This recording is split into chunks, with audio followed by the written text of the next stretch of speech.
ডিম, আলু আর ময়দা দিয়ে বিকেলের নাস্তা কিংবা অতিথি আপ্যায়নে ঝটপট কিন্তু এই মজাদার নাস্তাটিকে খুব সহজে বানাতে পারবেন। খেতে দুর্দান্ত মজার হয়।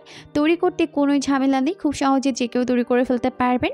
আর আমি কথা দিচ্ছি এই নাস্তাটিকে একবার কাউকে খাওয়ালে বারবার তৈরি করার রিকোয়েস্ট আপনার কাছে আসতেই থাকবে। তাহলে চলুন দর্শক দেখে নেওয়া যাক এই রেসিপির পুরো প্রস্তুত প্রণালী। নাস্তা তৈরি করার জন্য প্রথমে একটি বোলের মধ্যে নিয়ে নিব 1 কাপ পরিমাণ ময়দা, হাফ চামচ পরিমাণ দিয়ে দিচ্ছি লবণ, আর 1 টেবিল চামচ পরিমাণ সয়াবিন তেল দিয়ে দিব। এরপর এই সব কিছুকে একত্রে খুব ভালো করে ময়দার সঙ্গে মিশিয়ে নিতে হবে। একটু সময় নিয়ে মেশাতে হবে যাতে করে পুরোটা ময়দার সঙ্গে তেল খুব ভালো করে মিশতে পারে।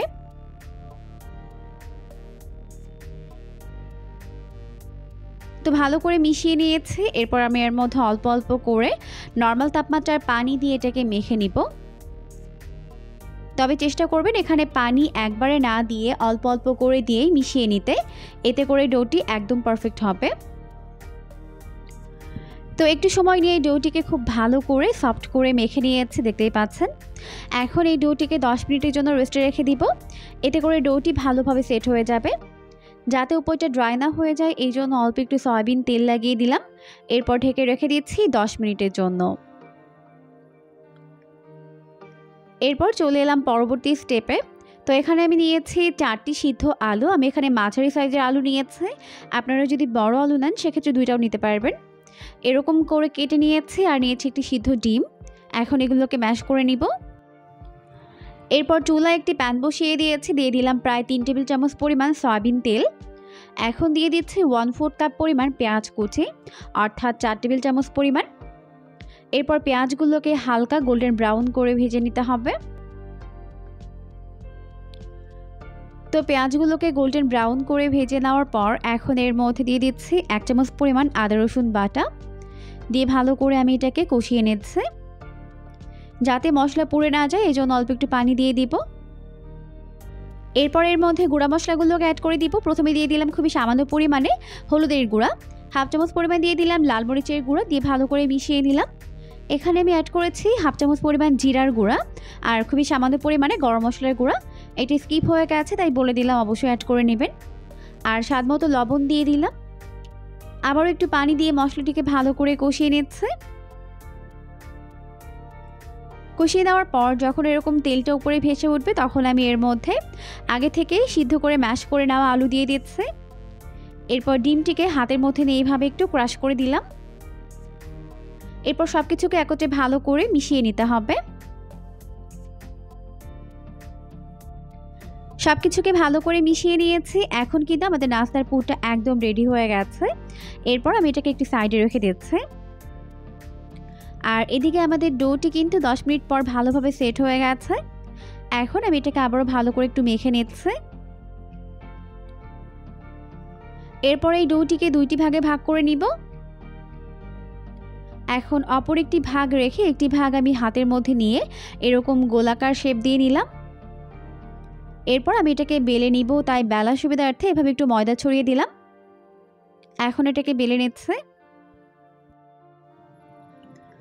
তো এভাবে চারপাশে ঘুরিয়ে ঘুরিয়ে যথেষ্ট মোটা করে বড় একটা রুটি বেলে নিতে হবে।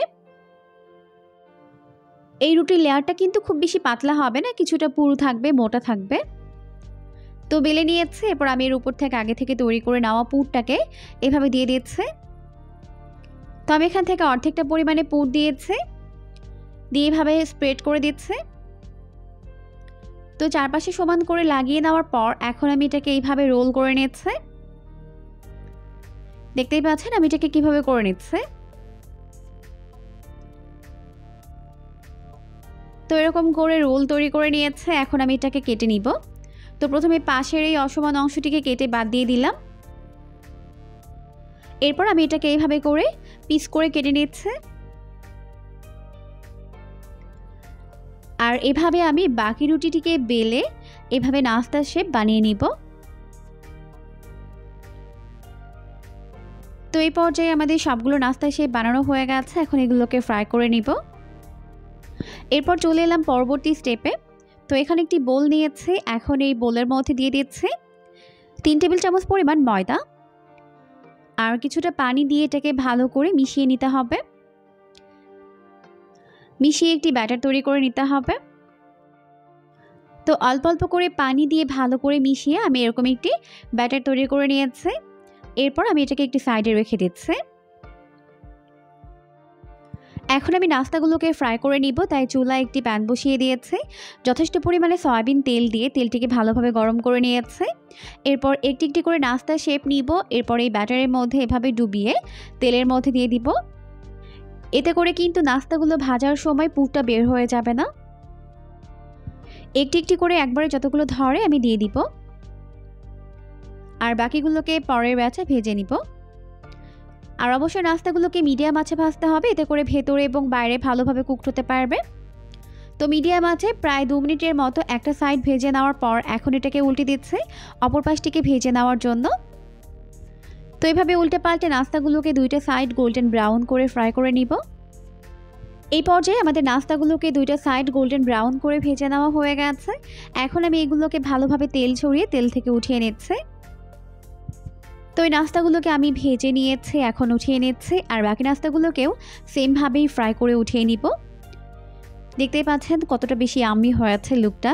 আর এই নাস্তাগুলো কিন্তু খেতেও হয় দারুণ মজার।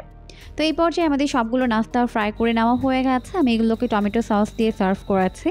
নাস্তাগুলো খেতে কিন্তু ভীষণ মজার হয়েছে, অবশ্যই বাসায় ট্রাই করবেন, দেখবেন পরিবারের সবাই পছন্দ করবে। আর এরকমই সমস্ত নতুন রেসিপি প্রতিদিন পেতে অবশ্যই চ্যানেলটিকে সাবস্ক্রাইব করে রাখবেন। পরবর্তী ভিডিও দেখার আমন্ত্রণ জানিয়ে বিদায় নিচ্ছি। সবাই অনেক অনেক বেশি ভালো থাকবেন। আল্লাহ হাফেজ। পরবর্তী ভিডিও দেখার আমন্ত্রণ জানিয়ে বিদায় নিচ্ছি। সবাই অনেক অনেক বেশি ভালো থাকবেন।